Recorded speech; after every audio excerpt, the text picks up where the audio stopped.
ವರಸೆ ಏನಿದರ ಹಕೀಕತ್ತು ವಿಶೇಷ ಚರ್ಚಾ ಕಾರ್ಯಕ್ರಮಕ್ಕೆ ಸ್ವಾಗತ. ನಾನು ಕುಸುಮ. ವೀಕ್ಷಕರೇ, ಕಳೆದ ಕೆಲ ದಿನಗಳಿಂದ ವಕ್ ವಿಚಾರ ರಾಜ್ಯದಲ್ಲಿ ಸಿಕ್ಕಾಪಟ್ಟೆ ಸದ್ದು ಮಾಡ್ತಾ ಇದೆ. ಜೊತೆಗೆ ಈ ವಿಚಾರ ಜನರಲ್ಲಿ ಸಾಕಷ್ಟು ಗೊಂದಲಕ್ಕೂ ಕಾರಣವಾಗ್ತಿದೆ. ವಕ್ ಬೋರ್ಡ್ ರೈತರ ಜಮೀನನ್ನ ಕಬಳಿಸೋದಕ್ಕೆ ಹೊರಟಿದೆ. ಇದಕ್ಕಿದ್ದ ಹಾಗೆ ಸಾಕಷ್ಟು ರೈತರ ಪಾಣಿಗಳಲ್ಲಿ ವಕ್ ಹೆಸರು ಸೇರಿಕೊಳ್ತಿದೆ ಅನ್ನೋ ಆರೋಪ ರೈತರ ಆತಂಕಕ್ಕೆ ಕಾರಣವಾಗಿದೆ. ಜೊತೆಗೆ ಇದೇ ವಿಚಾರವನ್ನ ಮುಂದಿಟ್ಟುಕೊಂಡು ಬಿಜೆಪಿ ಸಾಲು ಸಾಲು ಹೋರಾಟಗಳನ್ನು ಮಾಡ್ತಿದೆ. ರಾಜ್ಯ ಸರ್ಕಾರ ವಕ್ ವಿರುದ್ಧ ಆರೋಪಗಳನ್ನು ಮಾಡುವ ಕೆಲಸ ಮಾಡ್ತಾ ಇದೆ. ಹಾಗಿದ್ರೆ ವಕ್ ಅಂದ್ರೆ ಏನು? ಯಾವುದು ವಕ್ ಆಸ್ತಿ? ವಕ್ ಕಾಯ್ದೆ ಏನು ಹೇಳುತ್ತೆ? ರೈತರ ಭೂಮಿಯನ್ನ ವಕ್ ಕಬಳಿಸೋದಕ್ಕೆ ಹೊರಟಿದೆ ಅನ್ನೋ ಆರೋಪದಲ್ಲಿ ಎಷ್ಟು ಉರುಳಿದೆ ಅನ್ನೋ ಎಲ್ಲದರ ಬಗ್ಗೆ ಇವತ್ತಿನ ಚರ್ಚಾ ಕಾರ್ಯಕ್ರಮದಲ್ಲಿ ಮಾತಾಡ್ತಾ ಹೋಗ್ತೀನಿ. ಈ ಬಗ್ಗೆ ಚರ್ಚೆ ಮಾಡೋದಕ್ಕೆ ನನ್ನ ಜೊತೆಗಿದ್ದಾರೆ ಮುಜಾಹಿದ್ ಹಾಲಿ ಬಾಬಾ, ವಾಯ್ಸ್ ಆಫ್ ಯೂನಿಟಿಯ ಮುಖ್ಯಸ್ಥರು. ಸರ್, ಕಾರ್ಯಕ್ರಮಕ್ಕೆ ಸ್ವಾಗತ. ಅದರ ಜೊತೆಯಲ್ಲಿ ಹಲೀಂ ಶರೀಫ್, ವಾಯ್ಸ್ ಆಫ್ ಯೂನಿಟಿಯ ಮುಖಂಡರು ನಮ್ಮ ಜೊತೆ ಇದ್ದಾರೆ. ಕಾರ್ಯಕ್ರಮಕ್ಕೆ ಸ್ವಾಗತ ಸರ್. ಸರ್, ಮೊದಲನೇದಾಗಿ ವಕ್ ಅಂದರೆ ಏನು? ವಕ್ ಯಾವ ರೀತಿ ಕೆಲಸ ಮಾಡುತ್ತೆ, ಇದ್ರ ಬಗ್ಗೆ. ವಕ್ ಅಂದರೆ ಈಗ ನಂದು ಒಂದು ಸ್ವಂತ ಇದಿರುತ್ತೆ ಪ್ರಾಪರ್ಟಿ. ನಾನೇನು ಮಾಡ್ತೀನಿ, ಅದು ಅಲ್ಲ ಹೆಸ್ರ ಮೇಲೆ ಅದಕ್ಕೆ ದಾನ ಮಾಡ್ತೀನಿ, ಅಲ್ಲ ಹೆಸ್ರ ಮೇಲೆ ದಾನ ಮಾಡ್ತೀನಿ. ಅದು ವಕ್ ಅಂತ ಆಗತ್ತೆ. ಅದು ಆ ಪ್ರಾಪರ್ಟಿ ದೇವ್ರ ಮೇಲೆ ಹೊರಟೋಗ್ಬಿಟ್ಟು ಹೋಗ್ಮೇಲೆ ಅದು ಯಾರೂ ಅದಕ್ಕೆ ಮುಟ್ಟಂಗಿಲ್ಲ. ಅದರಿಂದ ಬೇಕಂದರೆ ಜನಗಳಿಗೆ ಒಂದು ಅನುಕೂಲ ಮಾಡೋಕ್ಕೆ ಒಂಥರ ದಾರಿ ಇರುತ್ತೆ. ಅದು ಬೆಳೆಸ್ಕೋಬೋದು, ಅದಕ್ಕೆ ನೋಡ್ಕೋಬೋದು. ಆ ಜಮೀನಿಂದ ಒಳ್ಳೆ ಇದು ತರಕಾರಿ ಆಗಲಿ ವ್ಯವಸಾಯ ಮಾಡ್ಕೊಂಡ್ಬಿಟ್ಟು ಬದುಕ್ಬೋದು. ಬರೀ ಒಂದು ಕಡೆಯಿಂದ ಇದು ಬರುತ್ತೆ, ಒಂದು ಕಡೆಯಿಂದ ಆ ರೀತಿ ಬರುತ್ತೆ. ಮೊದಲು ಟಿಪ್ಪು ಸುಲ್ತಾನ್ ಶಹೀದ್ ಮುಂದೆ ಅದ್ರ ಮುಂಚೆನೂ ರಾಜ ಮಹಾರಾಜ ಇದರಲ್ಲ, ಎಲ್ಲ ಜಾತಿಗಳು ರಾಜ ಮಹಾರಾಜ, ಬರೀ ಮುಸ್ಲಿಮ್ ಅಂತ ಬರಬೇಡಿ. ಆ ಟೈಮ್ನಲ್ಲಿ ನಮ್ಮಂಥವ್ರದ್ದು ನಾವಲ್ಲ, ನಮ್ಮನ್ನಲ್ಲಿ ಪೀರ್ ಬಾಬಾ ವಲಿ ಅಂತ ಇರ್ತಾರೆ. ಅವ್ರಿಗೋಸ್ಕರ ಏನು ಮಾಡ್ತಾರೆ, ಅವರು ಆ ರಾಜ ಮಹಾರಾಜ ಅವರಲ್ಲ, ಇಷ್ಟಿಷ್ಟು ಜಮೀನು ಇವ್ರ ಹೆಸರಿಗೆ ನಾವು ಕೊಡ್ತೀವಿ ಅಂತ ಹೇಳ್ತಾರೆ. ಆ ರೀತಿ ಈಗ ಖಾಜಾ ಬಂದ ನವಾಜ್ಗೆ ಸುದರಸ್ಗೆ ಇಷ್ಟು ಬಂದು, ಆ ರೀತಿ ಈಗ ಬೆಂಗಳೂರಿನಲ್ಲಿ ತೊಗಲ್ ಮಸನ್ ಬಾಬಾಗೆ ಇಷ್ಟು, ಯಕೀನ್ ಶಾ ಔಲಿಯಾಗೆ ಇಷ್ಟು, ಈ ಥರ ಎಲ್ಲ ಆ ಟೈಮ್ನಲ್ಲಿ ರಾಜ ಮಹಾರಾಜ ಇರ್ತಾರಲ್ಲ ಅವರೆಲ್ಲ ಅವ್ರಿಗೆ ಕೊಡ್ತಾರೆ. ಅವರು ವಕ್ಫ್ ಮಾಡ್ತಾರೆ. ವಕ್ಫ್ ಬರುತ್ತೆ, ಇದು ವಕ್ಫ್ಗೆ ಬರುತ್ತೆ, ಅಲ್ಲ ಹೆಸರು ಮೇಲೆ ಬರುತ್ತೆ. ಅದರಿಂದ ಏನು ಮಾಡ್ತಾರೆ, ಅದಕ್ಕೆ ನೋಡ್ಕೊಳ್ಳೋಕ್ಕೆ ಒಂದು ಮುತುವಲಿ ಅಂತ ಆಗುತ್ತೆ. ಆ ಮುತುವಲಿ ಏನು ಮಾಡಬೇಕು, ಅದರಲ್ಲಿ ಈಗ ಮಸ್ಜಿದಿಗೆ ಇಷ್ಟು ಅಂತ ಜಮೀನು ಬರುತ್ತೆ. ಅಲ್ಲಿ ಇಮಾಮ್ ಅಜಾನ್ ಮಾಡಿಬಿಟ್ಟು ನಮಾಜೆಲ್ಲ ಮಾಡ್ಕೊಬೇಕಿರೋನು ಅಲ್ಲಿ ಮಸ್ಜಿದಿಗೆ ಆವಾಗ ದೀಪ ಚರಾಗ್ ಅನ್ಕೊಂಡ್ಬಿಟ್ಟು ಇದನ್ನಲ್ಲಿ ಈ ಭೂಮಿನಲ್ಲಿ ವರ್ಷಕ್ಕೆ ಒಂದ್ಸಲಿ ಬೆಳೆಸ್ಕೊಂಡ್ಬಿಟ್ಟು ತಿನ್ಕೊಬೇಕು. ಅಲ್ಲಿ ಜ್ಯೋತಿ ಹಚ್ಕೊಂಡ್ಬಿಟ್ಟು ಅಲ್ಲ ಕೂಗುನ್ ಇರಬೇಕು.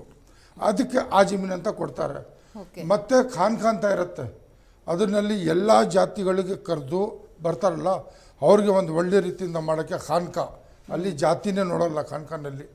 ಈಗ ನೀವು ದರ್ಗಾ ಹೋಗಿ, ದರ್ಗಾನಲ್ಲಿ ಯಾರಿಗೂ ನೀನು ಯಾವ ಜಾತಿಯಪ್ಪ ಅಂತ ಕೇಳಲ್ಲ, ನೀನು ಯಾಕೆ ಬಂದಿದ್ದೀಯ ಅಂತ ಕೇಳಲ್ಲ. ಹೌದು, ಎಲ್ಲ ಧರ್ಮದವರು ಹೋಗ್ಬೋದು, ದರ್ಗಾಗೆ ಬರ್ತಾರೆ, ಹೋಗ್ಬೋದು. ಅರ್ಥ ಆಯ್ತಾ? ಅಲ್ಲಿ ಕೂಡ ಒಂದು ಇರೋರಿಗೆ ಜಮೀನು ಇರುತ್ತೆ, ಅದು ಕೂಡ ವಫ್ಗೆ ಬರುತ್ತೆ. ಈಗ ಆಶೂರ್ ಖಾನ್ ಅಂತ ಬರುತ್ತೆ, ಈಗ ನೋಡಿರ್ಬೋದು, ಈ ಥರ ಇರ್ತಾರೆ, ಅವ್ರಿಗೂ ಜಮೀನು ಕೊಡ್ತಾರೆ. ಈ ಥರ ಎಲ್ಲ ಆ ಕಾಲದಿಂದನೂ ರಾಜ ಮಹಾರಾಜ ಇದ್ದಾರಲ್ಲ ಅವರು ಕೊಡ್ಕೊಂಡ್ಬಂದರು. ಅರ್ಥ ಆಯ್ತಾ? ಇದು ವಕ್ಫ್ ಅಂತ ಹೇಳಿದ್ರಿ.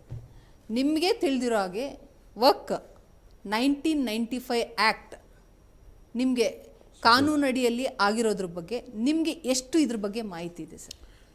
ಸುಪ್ರೀಂ ಕೋರ್ಟ್ ಆರ್ಡರ್ನಲ್ಲಿ ಹೌದು, ನಮ್ಮ BJPಯಿಂದಾನೆ ಅನ್ವರ್ ಮಾನ್ಪಾಡಿ ಅವರು ಮೈನಾರಿಟಿ ಕಮಿಷನ್ ಚೇರ್ಮನ್ ಆಗಿದ್ದರು.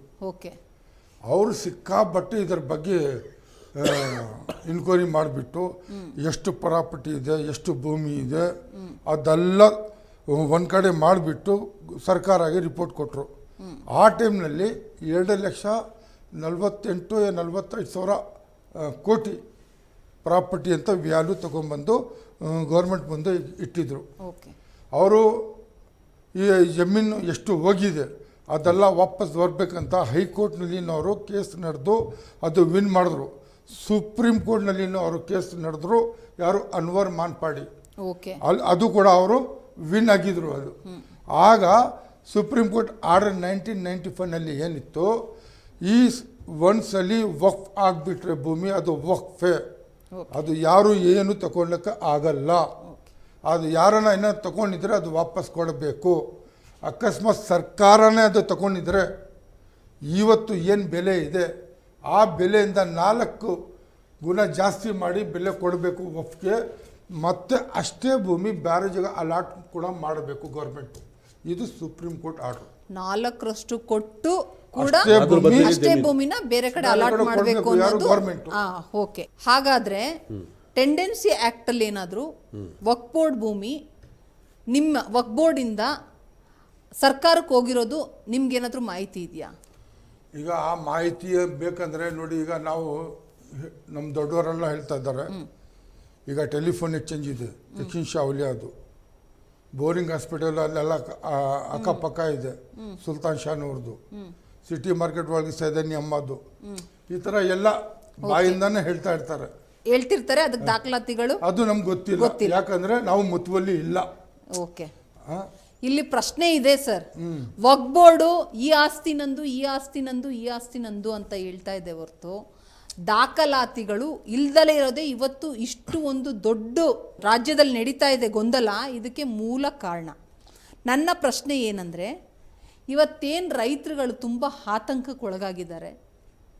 ಸಡನ್ನಾಗಿ ಜಮೀರ್ ಅಹ್ಮದ್ ಅವರು ಮಾಡಿದ ಒಂದೇ ಒಂದು ತಪ್ಪಿಂದ ಇವತ್ತು ನಮ್ಮ ರಾಜ್ಯದಲ್ಲಿ ಅಲ್ಲದೆ ಇಡೀ ದೇಶದಲ್ಲೂ ಕೂಡ ರೈತರು ಆತಂಕಕ್ಕೆ ಒಳಗಾಗಿದ್ದಾರೆ. ಯಾಕೆ ಅಂದರೆ ನಿನ್ನೆ ಕೂಡ ನಾವು ಇದೇ ವಕ್ಫ್ ವಿಚಾರವಾಗಿ ಒಂದು ಪ್ಯಾನಲ್ ಡಿಸ್ಕಷನ್ ಇಟ್ಕೊಂಡಿದ್ವಿ. ಇದೇ ಕೊರಟಗೆರೆ ತಾಲೂಕಿನಲ್ಲಿ ಒಬ್ಬ ರೈತರ ಜಮೀನಲ್ಲಿ ಹೌದು ವಂಶ ಪಾರಂಪರ್ಯಕವಾಗಿ ಬಂದಿರತಕ್ಕಂಥ ಜಮೀನು, ಅದರಲ್ಲಿ ಈಗ ವಕ್ ಅಂತ ಆ ಪಾಣಿಯಲ್ಲಿ ತೋರಿಸ್ತಾ ಇದೆ.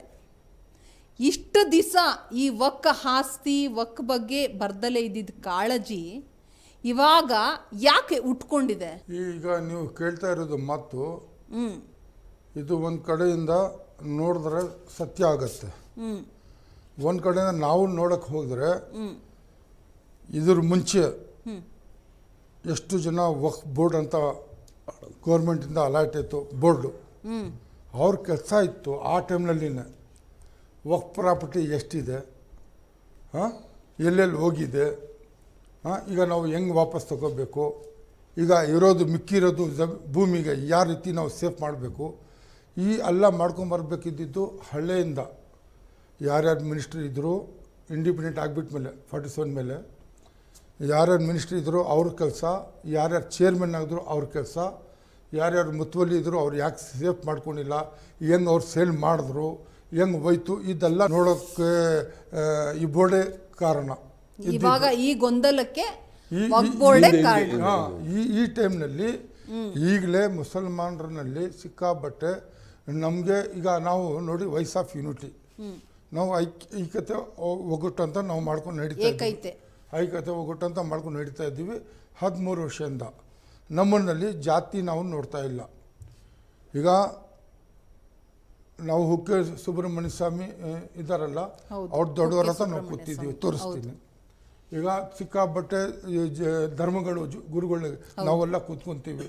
ನಾವೆಲ್ಲ ಯಾಕೆ ಕೂತ್ಕೊಂಡು ನಡೀತಾ ಇದ್ದೀವಿ ಅಂದರೆ ನಮ್ಮ ರಾಜ್ಯಕ್ಕೆ ನಮ್ಗೆ ದೇಶಕ್ಕೆ ಏನು ಮೋಸ ಹಾಕ್ಕೊಡ್ದು, ನಾವೆಲ್ಲ ಒಂದಾಗಿ ನಡಿಬೇಕು ಅಂತ ಇದು ಆ ವಾಯ್ಸ್ ಆಫ್ ಯೂನಿಟಿ ನಾವು ಮಾಡ್ಕೊಂಡು ನಡೀತಾ ಇದ್ದೀವಿ. ಅರ್ಥ ಆಯ್ತಾ? ಅದನ್ನಲ್ಲಿ ಈಗ ನಮಗೆ ಅರ್ಥ ಆಗಿಲ್ಲ. ಈ ಟೈಮ್ನಲ್ಲಿ ಈ ಮಿನಿಸ್ಟರು ಮತ್ತು ಈ ಚೇರ್ಮನ್ನು ಇವರು ಹೋಗ್ಬಿಟ್ಟು ವಕ್ಫ್ ಅದಾಲತ್ ಮಾಡೋಕ್ಕೆ ಹೆಂಗೆ ಬಂತು, ಈ ತಲೆಗೆ ಈ ಮಾತು ಯಾಕೆ ಬಂತು, ಇದರಿಂದ ಇದ್ದಿದ್ದು ಮಿನಿಸ್ಟರ್ಗಳೆಲ್ಲ ಅವ್ರಿಗೆ ಬುದ್ಧಿ ಇಲ್ವಾ, ಆ ಚೇರ್ಮನ್ಗಳಿಗೆಲ್ಲ ಬುದ್ಧಿ ಇಲ್ವಾ, ಇದೆಲ್ಲ ನೋಡ್ಕೊಂಬರೋಕ್ಕೆ ಈ ಟೈಮ್ನಲ್ಲಿ ಎಲೆಕ್ಷನ್ ಮುಂದೆ ಬರೋ ಟೈಮ್ನಲ್ಲಿ ಯಾವ ಎಲೆಕ್ಷನ್ನು ವಕ್ಫ್ ಎಲೆಕ್ಷನ್ ಬರೋದು ಮುಂಚೆ ಓಕೆ ಈ ತರ ಬಂದು ಇವರು ವಕ್ಫ್ ಅದಾಲತ್ ಮಾಡೋದು ಒಂದು ರೀತಿ ನಮ್ಗೆ ಕಾಣಿಸ್ತಿರೋದು ತಪ್ಪು. ಓ ಅಂದ್ರೆ ಇದರಲ್ಲಿ ವಕ್ ಎಲೆಕ್ಷನ್ ಇವಾಗ ಹತ್ರ ಬರ್ತಿದೆ, ಬರ್ತಿದೆ. ಅದ್ರ ಕಾರಣನೇ ಈ ವಕ್ ಅದಾಲತ್ ಅನ್ನೋದನ್ನ ಶುರು ಮಾಡಿ ಇವಾಗ ಇಷ್ಟು ದೊಡ್ಡ ಗೊಂದಲನ ಇದು ಇವರು ಡಿ ಸಿಗೆ ಆರ್ಡರ್ ಕೊಟ್ಟು ಇದು ಕಳಿಸಿದಾರಲ್ಲ, ಹೌದು. ಅದು ತಪ್ಪಾಯ್ತು. ಯಾಕಂದ್ರೆ ಅದೆಲ್ಲ ಕರೆಕ್ಟಾಗಿ ಒಂದು ಒಳ್ಳೆ ಅಡ್ವೊಕೇಟ್ ಇಟ್ಕೊಂಡ್ಬಿಟ್ಟು ಚೆಕ್ ಮಾಡಿಬಿಟ್ಟು ಅದು ರೈಟ್ ಇದ್ರೆ ಕೊಡಬೇಕು, ಅದು ರೈಟ್ ಇಲ್ಲ ಅಂದರೆ ಕೊಡಬೇಡ್ದಿತ್ತು. ಅರ್ಥ ಆಯ್ತಾ? ಒಂದು ಫಾಲ್ಟ್ ಇಲ್ಲಾಗಿದೆ. ಇವರು ಮಾಡಿದ ತಪ್ಪಿಂದ ಈ ಆ ಥರ ಬಿದ್ದು ಮಾಡಿರೋದು ಇದು. ಈಗ ಹೇಳ್ದಲ್ಲ, ಇದ್ರ ಹಿಂದೆ ಇದ್ದಿದ್ದು ಎಲ್ಲ ಮಿನಿಸ್ಟರ್ಗಳು ಎಲ್ಲ ಚೇರ್ಮನ್ಗೆ ಮುಟ್ಟಲ್ಲ. ಹಾಗಾದ್ರೆ ಇವರ ಬುದ್ಧಿ ಅವರ ಅದು ಎಲೆಕ್ಷನ್ ಮುಂದೆ ಇಟ್ಕೊಂಡ್ಬಿಟ್ಟು ಈ ಥರ ಮಾಡಿರೋದಾ? ಮಿನಿಸ್ಟರ್ಗೆ ನಾಲೆಡ್ಜೇ ಇಲ್ಲ ಅಂತೀರಾ ಸರ್? ಹಾಗಾದ್ರೆ ಅದು ಹಂಗೆ ಗೊತ್ತಾಗ್ತದಲ್ಲ ಮೇಡಮ್. ಇವಾಗ ಪ್ರೆಸಿಡೆಂಟ್ ಅವ್ರು ಗೌರ್ಮೆಂಟ್ ಇರೋದು, ಅವರು ಇವಾಗ ಅವರೇ ನಡೆಸ್ತಾ ಇರೋದು. ಹಿಂದೆ ಇದು ಮಾಡಿರೋದು ಮುಂದಕ್ಕೆ ಹೆಂಗೆ ಬರುತ್ತೆ ಅದು? ಇದು ಒಂಥರ ನೋಡ್ತಾ ಇದ್ರೆ ಇವಾಗ ರೈತರ ವಿಚಾರ, ಇವನ್ನ ಬರೇ ಹಿಂದೂಗಳಷ್ಟೇ ಹೋರಾಟ ಮಾಡ್ತಿಲ್ಲ ಸರ್ ಇದ್ರ ಬಗ್ಗೆ. ಇಲ್ಲ, ಯಾಕೆ ರೈತರು ಆತಂಕಕ್ಕೆ ಒಳಗಾಗ್ತಿದ್ದಾರೆ ಅಂದ್ರೆ, ರೈತರು ಭೂಮಿನೇ ನೆಚ್ಕೊಂಡು ಅವ್ರ ಜೀವನ ಕಟ್ಕೊಳ್ಳೋದು, ಅವ್ರ ಜೀವನ ನಿಂತಿರೋದೇ ರೈತರ ಭೂಮಿಯಿಂದ. ಇವ್ರು ಅದಕ್ಕೆ ಏನು ಜಮೀರ್ ಅಹಮದ್ ಅವ್ರು ಈ ಅದಾಲತ್ ಅನ್ನೋದನ್ನ ತರೋ ಹಾತ್ರದಲ್ಲಿ ತುಂಬಾ ದೊಡ್ಡ ಒಂದು ಮಿಸ್ಟೇಕ್ ಅವ್ರ ಕಡೆಯಿಂದ ಆಗಿದೆ ಅಂತ ನಿಮ್ಗೆ ಅನ್ನಿಸ್ತಾ ಇಲ್ವಾ? ಅನ್ನಿಸ್ತದೆ ಮೇಡಮ್. ಮುಂದೆ ಎಲೆಕ್ಷನ್ ಇಟ್ಕೊಂಡ್ಬಿಟ್ಟು ಈ ತರ ರೈತರ ಹೋರಾಟಕ್ಕೆ ನಿಮ್ಮೆಲ್ಲರ ಸಮ್ಮತಿ ಇದೆಯಾ ಸರ್? ನೋಡಿ, ಎಲ್ಲಿ ನಿಜ ಇದೆ ಅಲ್ಲಿ ಗಂಟ ನಾವು ಅವ್ರ ಸಪೋರ್ಟ್ಗೆ ಇದ್ದೀವಿ. ಎಲ್ಲಿ ನಿಜ ಇದೆ, ಇವಾಗ ಒಳ್ಳೆ ಒಂದು ಕ್ಯಾಂಡಿಡೇಟ್ಗೆ ಒಂದು ಚೇರ್ಮನ್ಗೆ ತರಬೇಕಂತ ನಾವು ಎಲೆಕ್ಷನ್ಗೆ ನಾವು ಓಡಾಡ್ತಾ ಇದ್ದೀವಿ. ನಾವು ಹಿಂದೆ ಮಾಜಿ ಮಾಡಿರೋರಿಗೆ, ನಾವು ಗೊಂದಲ ಮಾಡಿರೋರಿಗೆ ನಾವು ನಮಗೇನು ಗೊತ್ತಾಗುತ್ತೆ? ನಾವು ಇನ್ನು ಮುಂದೆ ಎಷ್ಟು ಉಳ್ಕೊಂಡಿದೆ, ಆಸ್ತಿಗನ ಸರ್ಪಡ್ಕೊಳ್ಳಿ ಅಂತ ನಾವು ಒಂದು ಬೇರೆ ಒಂದು ವ್ಯಕ್ತಿಗೆ ನಾವು ಆರಿಸ್ಕೊಳ್ಬೇಕಂತ ಸ್ಟೇಟ್ಗೆ ಚೇರ್ಮನ್. ಓಕೆ, ಅದು ಎಲೆಕ್ಷನ್ 19ನೇ ತಾರೀಕಿದೆ, ಈ ತಿಂಗಳು 19ನೇ ತಾರೀಕಿಗೆ ಎಲೆಕ್ಷನ್ ಇದೆ. ಆವಾಗ ನಾವು ಆರಿಸ್ಕೊಳ್ಳೋ ಟೈಮಲ್ಲಿ ಈಗ ಗೊಂದಲ ಯಾಕೆ ಬಂತು? ಅಂದ್ರೆ ಈ ಎಲೆಕ್ಷನ್ ಬಂದಿದ್ರಿಂದಾನೇ ಈ ಗೊಂದಲನ ಹುಟ್ಟಾಕಿದ್ದಾರೆ. ಈಗ ನೀವೇ ಆರೋಪ ಮಾಡಿದಾಗೆ ಎಲೆಕ್ಷನ್ ಬಂತು, ಆದ್ರಿಂದ ಈ ಗೊಂದಲ ಒಂದು ಶುರು ಮಾಡಿ ಇಷ್ಟು ದಿವಸ ಅಂದ್ರೆ 1995ರಿಂದ ಅಲ್ಲ ಆಗಿದ್ದಂತ ಆರ್ಡರ್ಸ್ನ ಇವತ್ತಿನವರೆಗೂ ಅದ್ರ ಬಗ್ಗೆ ವಕ್ಫ್ ಆಸ್ತಿ ಬಗ್ಗೆ ಏನೂ ಪರಿಶೀಲನೆ ಮಾಡದೆ ಇವಾಗ ಎಲೆಕ್ಷನ್ ಹತ್ರ ಇದೆ, ಅವ್ರಿಗೆ ಯಾರು ಬೇಕು ಅಂದ್ರೆ ಆ ಕಮಿಟಿಗೆ ಮಿನಿಸ್ಟರ್ಗೆ ಸಂಬಂಧಪಟ್ಟಂಗೆ ಯಾರು ಚೇರ್ಮನ್ ಆಗಬೇಕು, ಯಾರು ಆ ಕಮಿಟಿಗೆ ಸೇರ್ಬೇಕು ಅನ್ನೋ ಉದ್ದೇಶ ಇಟ್ಕೊಂಡು ಈ ಒಂದು ಗೊಂದಲನ ಸೃಷ್ಟಿ ಮಾಡಿದ್ದಾರೆ ಅಂತ ನೀವು ಹೇಳ್ತೀರಾ? ನೋಡಿ, ಗೊತ್ತಾಗತ್ತಲ್ಲ, ಇಷ್ಟೆಲ್ಲ ದೊಡ್ಡ ಹೋರಾಟ ಆಗ್ತಿದೆ ಅಂದ್ರೆ ಖಂಡಿತ ಇಲ್ಲಿ ಕಾಣ್ತಿದೆಯಲ್ಲ ಸರ್. ಈಗ ಹೆಂಗ್ ಬಂತು, ಅವರು ಹಿಂದೂ ನಮ್ಗೆ ಬೇಕಾಗಿಲ್ಲ, ನಾನು ಮುಸಲ್ಮಾನ್ ಬೇಕಾಗಿಲ್ಲ. ಅದೇ ಒಂದ್ ಗಾದೆ ಹೇಳ್ತಾರೆ, ನಮ್ಗೆ ಕನ್ನಡಿ ಸಾಕ್ಷಿ ಬೇಕಾ ಅಂತ. ಆ ರೀತಿ ಇದು ಇದರೊಳಗೆ ಸಾಮಾನ್ಯ ಎಲೆಕ್ಷನ್ ಅಲ್ಲ ಮೇಡಮ್, ಸಾಮಾನ್ಯ ಜನ ಹಾಕರಲ್ಲ, ಅದು ಮುಖ್ಯಸ್ಥರು ಆ ಮುತುವಲಿಗಳು ಆರಿಸಿದಾರಲ್ಲ ವಕ್ಫ್ ಬೋರ್ಡ್ ಒಳಗೆ, ಯಾರು ಲಕ್ಷ ರೂಪಾಯಿಗೆ ಪ್ರಾಪರ್ಟಿಗೆ ಟ್ಯಾಕ್ಸ್ ಕಟ್ತಾ ಇದ್ದಾರೆ ಆ ಮಸೀದಿ ಮುತುವಲಿನೇ ಹಾಕಬೇಕು ಓಟು. ಗಣಿ ವ್ಯಕ್ತಿಯವರೇ ಓಟ್ ಹಾಕೋದಿದು.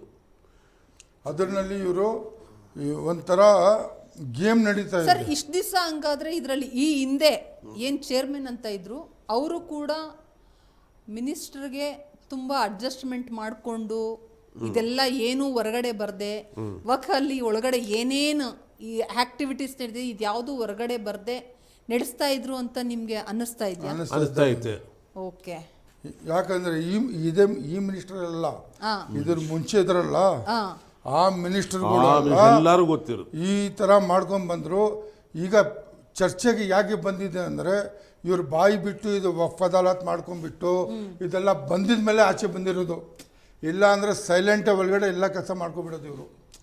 ಅದರಲ್ಲಿ IAS ಆಫೀಸರ್ ಇರ್ತಾರೆ, KS ಆಫೀಸರ್ ಇರ್ತಾರೆ. ಹೌದು ಸರ್. ಇವಾಗ ಆ ವಿಚಾರ ಬಂದ್ರೆ ಎಕ್ಸಾಂಪಲ್, ಇವಾಗ ರೈತರುಗಳ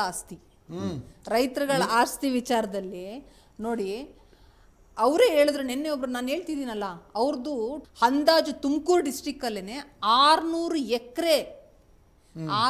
ಎಕರೆ ಅಂದಾಜಲ್ಲಿ ವಕ್ಫ್ ಹೆಸರಲ್ಲಿ ಪಾಣಿಗಳು ಬರ್ತಾ ಇದೆ. ಪಾಣಿಯಲ್ಲಿ ಬಂದರೆ ಅದು ವಕ್ಫ್ ತಾನೆ ಅಲ್ವಾ? ಆದ್ರೆ ಅವ್ರ ಹತ್ರ ಇರೋ ದಾಖಲಾತಿಗಳ ಪ್ರಕಾರ ಸರ್, ಇವಾಗ ಏನ್ ರೈತರುಗಳ ಹತ್ರ ದಾಖಲಾತಿ ಇದೆ ಅವ್ರ ಪ್ರಕಾರ ಅದು ಅವ್ರು ಸೇರಿರೋ ಜಮೀನ್ ಅಂತ ಅವ್ರು ಹೋರಾಟಕ್ಕೆ ಇಳಿದಿದ್ದಾರೆ. ತಪ್ಪಲ್ವಾ? ಅದು ನಮ್ಮ ಪಿತ್ರಾರ್ಜಿತರ ಆಸ್ತಿ. ಇಲ್ಲಿ ಏನ್ ನೆನ್ನೆ ಕೂಡ ನಾನು ಈ ಮಾತನ್ನ ಉಲ್ಲೇಖಿಸಿದ್ದೆ. ಏನ್ ವಿಚಾರ ಅಂದ್ರೆ ಇವರೆಲ್ಲ ಈ ಹಿಂದೆ ಏನಿದ್ರು ಇದು ಏನನ್ನೂ ಪಾಲಿಸದೆ ಡೈರೆಕ್ಟ್ ಆಗಿ ಏನೇನು ಇದ್ರಲ್ಲಿ ಒಕ್ಕಲ್ ಆಸ್ತಿಗಳಿದ್ವೋ ಅದನ್ನ ಅವ್ರವ್ರು ಯಾವ್ಯಾವ ರೀತಿ ಬಳಸ್ಕೋಬೋದೋ ರಾಜಕೀಯವಾಗಿ ಅದನ್ನೆಲ್ಲ ಮುಗಿಸಿ ಇವಾಗ ರೈತರ ಜಮೀನುಗಳನ್ನ ಇದು ವಕ್ ಆಸ್ತಿ ಅಂತ ಅದ್ರೊಳಗಡೆ ತೋರಿಸ್ಲಿಕ್ಕೆ ಪ್ರಯತ್ನ ಪಡ್ತಿದ್ದಾರೆ. ನಿನ್ನೆ ಕೂಡ ಇದ್ರ ಬಗ್ಗೆ ನಾನು ಹೇಳಿದ್ದೆ. ಇದ್ರ ಬಗ್ಗೆ ಈ ವಿಚಾರದ ಬಗ್ಗೆ ನೀವೇನು ಹೇಳ್ತೀರಾ ಸರ್? ನಾವು ನೋಡಿ ಅದಕ್ಕೆ ಮುಂಚೆ ತಾನೇ ಹೇಳಿದ್ದೀವಲ್ಲ, ನಿಜ ಇದ್ದರೆ ಅವ್ರಿಗೆ ಆಗಬೇಕು. ನಿಜದ್ದು ಪ್ರಶ್ನೆ ಯಾವುದು? ಅವ್ರಿಗೆ ಹೆಂಗ್ ಬಂತು ಅವ್ರ ಪಿತಾಸ್ತಿ ಇದು ವಕ್ಫಿಗೆ ಹೆಂಗ್ ಪಾಡಿ? ಸರ್ ಹಾಗಾದ್ರೆ ಸೆಂಟ್ರಲ್ ಗೌರ್ಮೆಂಟು ಇವಾಗ ಡಿಸೆಂಬರ್ ಅಲ್ಲಿ ಈ ವಕ್ ವಿಚಾರವಾಗಿ ಅಮೆಂಡ್ಮೆಂಟ್ ಪಾಸ್ ಮಾಡಿಬಿಡುತ್ತೆ ಅಂತ ಜಮೀರ್ ಅಹಮದ್ ಅವ್ರು ಏನಾದ್ರು ಆತ್ರ ಬಿದ್ದು ಈ ತರಾತುರಿಲಿ ಈ ಕೆಲಸ ಮಾಡ್ತಾ ಇದ್ದಾರಾ? ಇಲ್ಲ, ಬರೇ ಒಂದಿಷ್ಟು ಎಲ್ಲ ಸರ್ ನೀವು ಇದ್ರ ಬಗ್ಗೆ ನೀವು ತಿಳ್ಕೋಬಹುದು. ಈಗ ಬರೇ ಕರ್ನಾಟಕದಲ್ಲಿ ಶುರುವಾಗಿದೆ, ಈಗ ಇದು ಇಡೀ ದೇಶಾದ್ಯಂತ ಹರಡ್ತಾ ಇದೆ ಸರ್. ಯಾಕೆಂದ್ರೆ ಎಲ್ಲರೂ ಶುರುವಾಗಿದ್ದಾರೆ ಈಗ. ಏನು ಎಲ್ಲರೂ ಅವ್ರವ್ರ ಪಾಣಿಗಳನ್ನ ಕ್ರಾಸ್ ವೆರಿಫೈ ಮಾಡ್ಕೊಳ್ತಾ ಇದ್ದಾರೆ. ಎಲ್ಲರಿಗೂ ಭಯ ಶುರುವಾಗ್ಬಿಟ್ಟಿದೆ. ಯಾಕೆ ಅಂದ್ರೆ ಅವ್ರಿಗೆ ಗೊತ್ತೇ ಇಲ್ಲ. ಇಷ್ಟು ವರ್ಷಗಳನ್ನ ಅವ್ರು ಹೇಳ್ತಾರಲ್ಲ, ಇಷ್ಟು ವರ್ಷಗಳಿಂದ ಮೇಡಮ್ ನಮ್ಗೆ ಗೊತ್ತೇ ಇರಲಿಲ್ಲ, ಇವಾಗ ನಾವು ಕ್ರಾಸ್ ಚೆಕ್ ಮಾಡ್ಕೊಳ್ತಿದೀವಿ ಅಂತ. ಇದು ಇಡೀ ದೇಶದಲ್ಲಿ ಶುರುವಾಗ್ತಾ ಇದೆ ಸರ್. ಆಯಿತು, ಮತ್ತೆ ಅದು ನೋಡಿ ದೇವ್ರ ಲೆಕ್ಕ ಇದು. ಆ ದೇವ್ರ ಲೆಕ್ಕದಲ್ಲಿ ಮಾತಾಡೋಣ. ಸುಮ್ಮನೆ ವಕ್ಫ್ ಅಂತ ಬರೋಲ್ಲ ಮೇಡಮ್. ಯಾಕೆಂದ್ರೆ ನಿಮ್ಮ ವಕ್ಫ್ ಬೋರ್ಡ್ ಪ್ರಕಾರನೇ ಮಕ್ಕಳಿಗೆ, ಬಡ ಮಕ್ಕಳಿಗೆ ಎಜುಕೇಶನ್ ಕೊಡಬೇಕು, ಅವ್ರು ಸ್ವಾವಲಂಬಿಗಳಾಗಲಿಕ್ಕೆ ಅವಕಾಶ ಮಾಡಿಕೊಡ್ಬೇಕು. ಇದೆಲ್ಲದನ್ನು ನಿಮ್ಮ ಒಂದು ವಕ್ಫ್ ಬೋರ್ಡ್ ಇದರಲ್ಲಿ ಟರ್ಮ್ಸ್ ಇದೆ. ಹೌದು ಮೇಡಮ್. ಈ ಮಸೀದಿ ಒಳಗೆ ಕೆಲಸ ಮಾಡ್ತಾರಲ್ಲ, ಅಲ್ಲಾಹ್ ಅಕ್ಬರ್ ಕೂತಾರಲ್ಲ, ಅವ್ರಿಗೆ ಮಾಮೂಲಿ ಸಂಬಳ ಅಂದರೆ 6,000 8,000. ಅವ್ರ ಮನೆ ಬಾಡಿಗೆ ಏನು ಕಟ್ತಾರೆ, ಅವ್ರ ಮಕ್ಳಿಗೆ ಏನು ಓದಿಸ್ತಾರೆ, ಅವ್ರಿಗೂ ಒಂದು ಮನೆ ಮಾಡಿಕೊಡಲ್ಲ. ಮಸೀದಿ ಒಳಗೆ ಇಮಾಮ್ ಸಾಬ್ರು ಇದ್ದಾರೆ, ಅವ್ರಿಗೆ 10-12 ಸಾವಿರ ರೂಪಾಯಿ ಸಂಬಳ ಕೊಡ್ತಾರೆ, ಕಮಿಟಿಯವ್ರು ಕೊಡ್ತಾರೆ ಡೊನೇಟ್ ಮಾಡಿ. ಅವ್ರಿಗೆ ಯಾಕೆ ಒಂದು ಮನೆ ಇಲ್ಲ? ಅವ್ರಿಗೆ 4,000 5,000 ರೂಪಾಯಿಲಿದ್ದು ಒಂದು ಮನೆ ಬರೋಲ್ಲ ಅವ್ರಿಗೆ. ಅವ್ರ ವಿದ್ಯಾಭ್ಯಾಸ ಅವ್ರಿಗೂ ನೋಡಲ್ಲ. ವಿದ್ವೆಯವರು ಯಾರಿಗೋ ಕೊಡ್ತಾ ಇದೀವಿ ಅಂತಾರೆ. ಕೆಲವೊಂದು ಉಪಚಾರ ಮಾಡ್ತಾರೆ. ನೆನೆ ಒಂದು ತುಮಕೂರೊಳಗೆ ಏನು ಮಾಡಿದ್ದಾರೆ, ಇದೇ ವಕ್ಫ್ ಪಟ್ನಾದಿಂದ ಯಾವ ಕೆಲಸಕ್ಕೆ ಬಂದಿರ್ತಾನೆ ನಮ್ಮ ಮುಸ್ಲಿಂ ಜನಾಂಗ, ಅಲ್ಲಿ ಮಸೀದಿ ಸತ್ತೋಗ್ತಾನೆ ಏರಿಯಾ ಒಳಗೆ, ಆ ಬಾಡಿ ಕಳ್ಸೋಕ್ಕೋಸ್ಕರ ಒಂದು 50,000 ರೂಪಾಯಿ ಖರ್ಚು ಮಾಡ್ತಾರೆ ಬೋರ್ಡಿಂದ. ಕೆಲವು ಒಳ್ಳೆ ಕೆಲಸ ಮಾಡ್ತಾರೆ. ಸರ್ ನಿಮ್ಗೆ ಇದ್ರ ಬಗ್ಗೆ ಮಾಹಿತಿ ಇದೆಯೋ ಇಲ್ವೋ ಗೊತ್ತಿಲ್ಲ. ಅಂದಾಜು ವಕ್ಫ್ ಬೋರ್ಡ್ ಅಲ್ಲಿ ಏನು ಆದಾಯ ಪ್ರತಿ ವರ್ಷ 200 ಕೋಟಿಗೂ ಹೆಚ್ಚು ಆದಾಯ ಇದೆ ಅನ್ನೋದು ಡಾಕ್ಯುಮೆಂಟೇಶನ್ ಅಲ್ಲಿ ಇದೆ. 200 ಕೋಟಿಗೂ ಹೆಚ್ಚು ಆದಾಯ. ಹಂಗಾದ್ರೆ ವಕ್ಫ್ ಬೋರ್ಡ್ ಈ 200 ಕೋಟಿಗೂ ಹೆಚ್ಚು ಆದಾಯನ ಎಲ್ಲೆಲ್ಲಿ ಯೂಸ್ ಮಾಡ್ತಾ ಇದ್ದಾರೆ?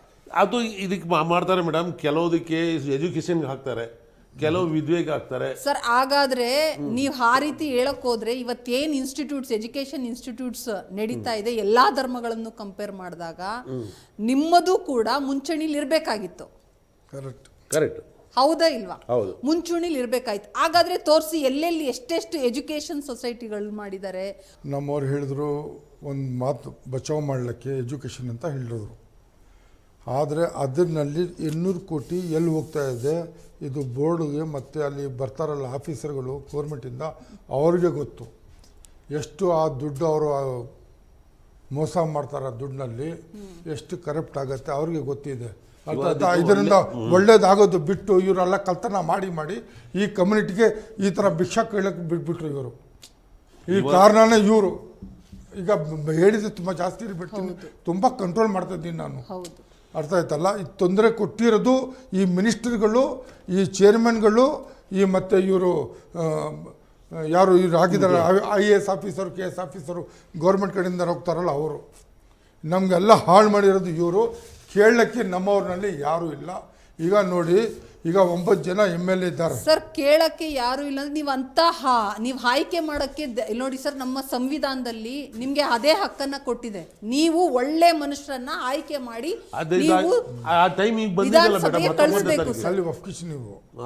ಒಂದೇ ಅಲ್ಲ ಸರ್ ಹೇಳೋ ಪ್ರಕಾರ ಮಿನಿಸ್ಟರ್ ಏನ್ ತಪ್ಪು ಮಾಡ್ತಿದ್ದಾರೆ ಅನ್ನೋದನ್ನ ಸರ್ ಓಪನ್ಲಿ ಅವ್ರು ಹೌದು ಈ ರೀತಿ ಆಗ್ತಾ ಇದೆ. ಯಾಕೆ ಅಂದ್ರೆ ನಿಮ್ಮ ಆಯ್ಕೆಗಳಲ್ಲಿ ತಪ್ಪು ನಿರ್ಧಾರಗಳಾಗಿದೆ, ಅದರಿಂದನೇ ಈ ತರ ಆಗ್ತಾ ಇದೆ.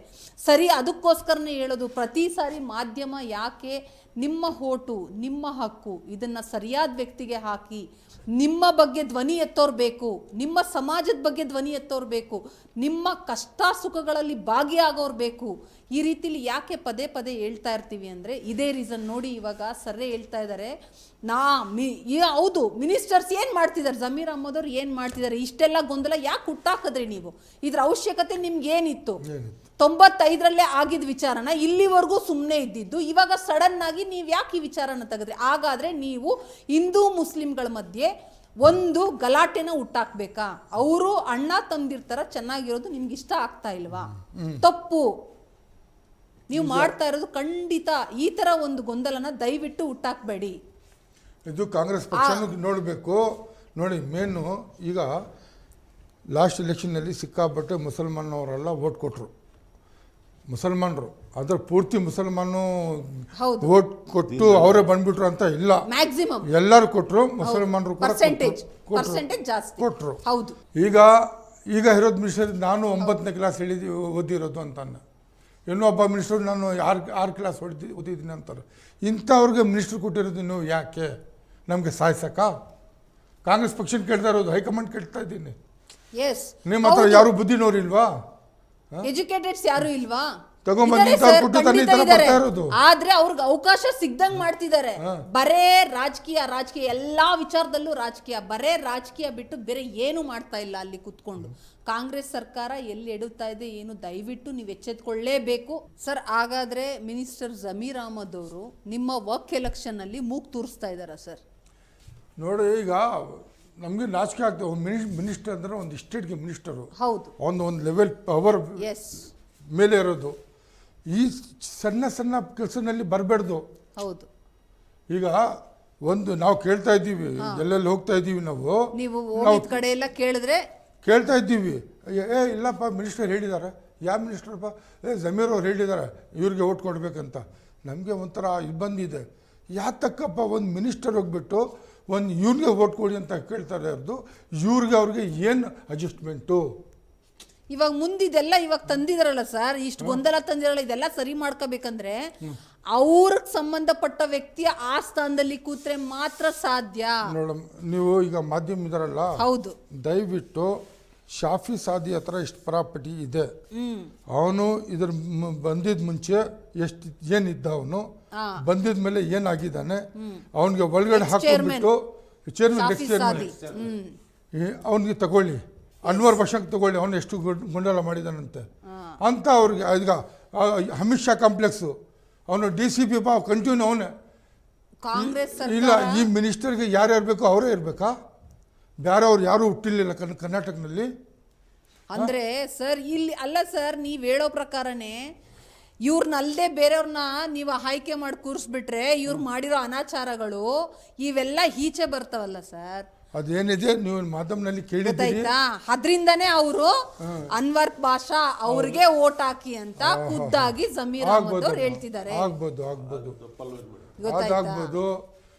ಈಗ ಆದ್ರೆ ನೀವು ವೋಟ್ ಪವರ್ ಇದೆಯಲ್ಲ, ಇವರೆಲ್ಲ ಒಂದ್ಸಾರಿ ಯೋಚನೆ ಮಾಡ್ಬೇಕು. ಈ ಮುತುವಳ್ಳಿಗಳು ಎಷ್ಟು ಮಾಡಿ ಎಲ್ಲ ಖಂಡಿತ ಯೋಚನೆ ಮಾಡ್ಬೇಕು. ಮುತುವಳ್ಳಿ ವೋಟ್ ಕೊಡ್ತಾರಲ್ಲ, ನಾವು ಯಾರು ಕೊಡ್ತಾ ಇದ್ದೀವಿ? ಇದು ಏನ್ ತಕ್ಕಾಗಿ ನಮ್ಗೆ ಈ ವರ್ಕ್ ಅನ್ನೋದು ಇರೋದು ಏನಕ್ಕೆ? ಇದನ್ನ ಪ್ರತಿಯೊಂದನ್ನು ಯೋಚನೆ ಮಾಡಿ ನಿಮ್ಮ ಓಟನ್ನ ನೀವು ಒಳ್ಳೆ ವ್ಯಕ್ತಿನ ಆಯ್ಕೆ ಮಾಡಿ ಆ ಸ್ಥಾನದಲ್ಲಿ ಕೂರಿಸಿದಾಗ ಮಾತ್ರ ನಿಮಗೆ ನ್ಯಾಯ ಸಿಗತ್ತೆ, ನಿಮ್ಮ ಕಷ್ಟಗಳ ಪರಿಹಾರ ಆಗ್ತವೆ. ನಿಮ್ಮ ಒಂದು ಸಮುದಾಯದಲ್ಲೂ ಎಜುಕೇಶನ್ ಅನ್ನೋ ವಿಚಾರದಲ್ಲಿ ತುಂಬಾ ಸ್ಟ್ರಾಂಗ್ ಆಗಿ ಮುಂದೆ ಬರ್ಲಿಕ್ಕೆ ಸಾಧ್ಯ. ಅವ್ರಿಗೂ ಒಂದು ಮರ್ಯಾದೆ ಸಿಕ್ಕತ್ತೆ, ಯಾರಿಗೆ ಮುತುವಳ್ಳಿಗಳಿಗೆ ಕಮ್ಯುನಿಟಿ ಕೂಡ ಅನುಕೂಲ ಆಗತ್ತೆ. ಹೌದು, ಅರ್ಥ ಆಯ್ತಾ? ಇವರು ಅವ್ರು ದುಡ್ಡು ಕೊಟ್ಟು ಓಟ್ ತಗೊಂಡ್ಬಿಟ್ಟು ದುಡ್ಡು ಕೊಟ್ಟು ಈಗ ಅವರು 10,000 50,000 20,000 ಕೊಟ್ಟು ತಗೊತಾರೆ ಒಟ್ಟು, ಲಕ್ಷಾಂತರ ರೂಪಾಯಿ ಭೂಮಿ ಒಳಗಡೆ ತಗೊತಾರೆ. ಆ ಮುತುವಳ್ಳಿ ಮತ್ತೆ ಮಾತಾಡೋಂಗಿಲ್ಲ. ಕೇಳ್ಕೊಂಡು ಬರ್ತಾ ಇದ್ದೀವಿ ನಾವೀಗ. ನಾವು 6 ಡಿಸ್ಟಿಕ್ ಆಗಿದೆ ಈಗಲೇ. ಈ ತುಮಕೂರು ಡಿಸ್ಟಿಕ್ ಇವತ್ತು ಮಾಡಿದ್ದೀವಿ. ಎಲ್ಲ ಕಡೆ ಯೋಚನೆ ಮಾಡ್ತೀವಿ ಏನಾಗ್ತಾ ಇದೆ ಅಂತ ನೋಡ್ತಾ ಇದ್ದೀವಿ. ಈಗ ನಾವು ಬರಬೇಕಿದ್ದು ಯಾಕಂದರೆ ಇದೆಲ್ಲ ಆಗಿದೆಲ್ಲ ಹಿಂದೆ ಎಲ್ಲ ಆಗಿದೆಲ್ಲ, ಇದು ಮುಂದೆ ಆಗ್ಕೂಡ್ದು, ಅದಕ್ಕೋಸ್ಕರ ನಾವು ಬಂದಿರೋದು. ಅರ್ಥ ಆಯ್ತಾ? ನಮಗೆ ಯಾರ ಮೇಲೆ ಏನಿಲ್ಲ, ತಪ್ಪಾಗ್ತಾ ಇದೆ, ಆ ತಪ್ಪನ್ನ ನೋಡಿ ಎಲೆಕ್ಷನ್ ಒಳ್ಳೆ ಅಕ್ಕಿ ಬರಬೇಕು. ಸತ್ಯಕ್ಕೋಸ್ಕರ ಹೋರಾಡೋಣ ಹೋರಾಡ್ತಾ ಇದ್ದೀವಿ. ನಿಮ್ ಜೊತೆ ಪ್ರಜಾಶಕ್ತಿ ಸದಾ ಇರುತ್ತೆ. ಈ ಕಾರ್ಯಕ್ರಮಕ್ಕೆ ಆಗಮಿಸಿದ್ದಕ್ಕೆ ನಮಗೆ ಧನ್ಯವಾದಗಳು ಸರ್. ಒಳ್ಳೆಯದು. ಧನ್ಯವಾದಗಳು ಸರ್. ಒಳ್ಳೆಯದು. ವೀಕ್ಷಕರೇ, ಇಷ್ಟೊತ್ತವರೆಗೂ ಈ ಚರ್ಚೆ ಬಗ್ಗೆ ಕಂಪ್ಲೀಟಾಗಿ ನೋಡಿದ್ರಲ್ಲ. ಇಲ್ಲಿ ಯಾರು ಗೊಂದಲ ಮಾಡ್ಕೊಳ್ಳೋ ಅವಶ್ಯಕತೆ ಇಲ್ಲ. ಇಲ್ಲಿ ವಿಚಾರ ಇಷ್ಟೇ, ಇವನ್ ಈ ಒಂದು ಏನು ವಕ್ ಅದಾಲತ್ ಬಂದಿದ್ದರಿಂದ ಮುಸಲ್ಮಾನ್ ಜನರಿಗೂ ಕೂಡ ತುಂಬ ತೊಂದರೆ ಆಗ್ತಾ ಇದೆ. ನಾಟ್ ಓನ್ಲಿ ಹಿಂದೂಸ್, ಇಡೀ ರಾಜ್ಯದಲ್ಲಿ, ಮತ್ತು ಬರೇ ರಾಜ್ಯದಲ್ಲಿ ಅಷ್ಟೇ ಅಲ್ಲ, ಇಡೀ ದೇಶದಲ್ಲೂ ಕೂಡ ವಕ್ ವಿಚಾರ ಸದ್ದಾಗ್ತಾ ಇದೆ. ಈ ವಿಚಾರದಲ್ಲಿ ನಾನು ಹೇಳೋದು ಇಷ್ಟೇ, ಯಾರು ಹೆದರ್ಕೊಳ್ಳೋ ಅವಶ್ಯಕತೆ ಇಲ್ಲ. ನಿಮ್ಮ ಏನು ಜಮೀನಿದೆ ಅದನ್ನು ನಿಮಗೆ ಸೇರಿದ್ದು. ಎಲ್ಲರೂ ಈ ಹೋರಾಟದಲ್ಲಿ ಇನ್ನೂ ಹೆಚ್ಚು ಹೋರಾಟ ಆಗಬೇಕು. ಎಲ್ಲರೂ ಹೊರಗಡೆ ಬರಬೇಕು, ಪ್ರಶ್ನೆ ಮಾಡಬೇಕು. ಯಾಕೆ ಈಗಲೇ ಇದು ಯಾಕೆ ಹಿಂಗೆ ಆಯಿತು, ಇದರಲ್ಲಿ ಯಾರು ಕುಮ್ಮಕ್ಕಿದೆ ಮತ್ತು ದುರುದ್ದೇಶಗಳು ಏನಿದೆ ಗೊತ್ತಾಯ್ತಾ? ಇದನ್ನು ಎಲ್ಲರೂ ಸೇರಿ, ಇನ್ಕ್ಲೂಡಿಂಗ್ ನಾವು ಕೂಡ ರಾಜಕಾರಣಿಗಳಿಗೆ ಪ್ರಶ್ನೆ ಮಾಡಬೇಕು. ಇದನ್ನು ಇಲ್ಲಿಗೆ ಕಡಿವಾಣ ಹಾಕಿ ನಿಲ್ಲಿಸಬೇಕು, ಆಗ್ತಿರೋ ಅನ್ಯಾಯನ ತಡಿಬೇಕು ಅಂತ ಹೇಳ್ತಾ ಈ ಚರ್ಚೆನ ಮುಗಿಸ್ತಾ ಇದ್ದೀನಿ. ನೋಡ್ತಾ ಇರಿ ಪ್ರಜಾಶಕ್ತಿ ಟಿವಿ, ಇದು ನಿಮ್ಮ ಧ್ವನಿ.